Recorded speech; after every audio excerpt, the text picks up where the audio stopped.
अलाउद्दीन खिलजी के बारे में हमने बहुत सुना है कि उसने अपने समय में कितना आतंक फैलाया। अपने ही चाचा को मार के उसने खुद को दिल्ली का सुल्तान डिक्लेयर कर दिया और ये भी माना जाता है कि वो बाइसेक्सुअल भी था। चलिए जानते हैं अलाउद्दीन खिलजी की हिस्ट्री। अलाउद्दीन खिलजी का बर्थ अफगानिस्तान में हुआ था और उसका असली नाम अली गुरशब था। बाद में उसने अपना नाम अलाउद्दीन खिलजी रख लिया था और बचपन से ही अलाउद्दीन दुनिया का दूसरा अलेक्जेंडर बनना चाहता था। इसी लालच में उसने अपने चाचा को मार दिया और खुद को दिल्ली का सुल्तान बना लिया और अपने चाचा की बेटी से शादी भी कर ली। और यहीं से अलाउद्दीन ने हिंदुओं पे और हिंदू रिलीजन को बर्बाद करना शुरू किया। अलाउद्दीन सिर्फ हिंदुओं पे जुल्म नहीं करता था बल्कि मुस्लिम्स पे भी किया करता था। अलाउद्दीन के राज में सब बहुत गरीब हो गए थे क्योंकि उसने हर चीज पे टैक्स लगा दिया था, यहाँ तक कि हिंदू होने पे भी टैक्स लगा दिया था। हिस्टोरियंस मानते हैं कि अलाउद्दीन ने 8,000 मंगोल्स का सर काट के उनसे सीरी फोर्ट की नींव रखी। सीरी फोर्ट का मतलब ही होता है सरों से बना हुआ फोर्ट। अलाउद्दीन ने इस्लाम को भारत में फैलाने के लिए बहुत सी इमारतें और मंदिरों को तोड़वाना शुरू किया,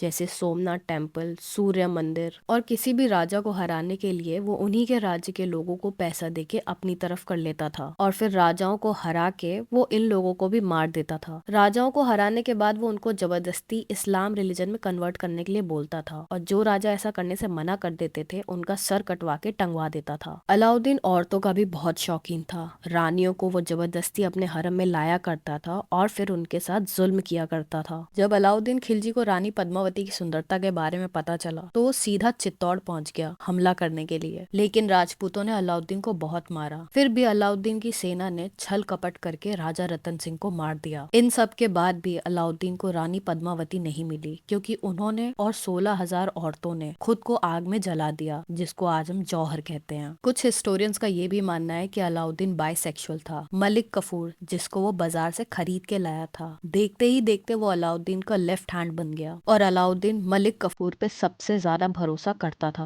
लेकिन कर्मा हर किसी पे लौट के आता है। माना जाता है अलाउद्दीन की मौत का कारण भी मलिक कफूर ही था। मलिक कफूर अलाउद्दीन को स्लो पॉइजन दिया करता था। अलाउद्दीन के आतंक का अंत हुआ 1316 में उसकी मौत के साथ।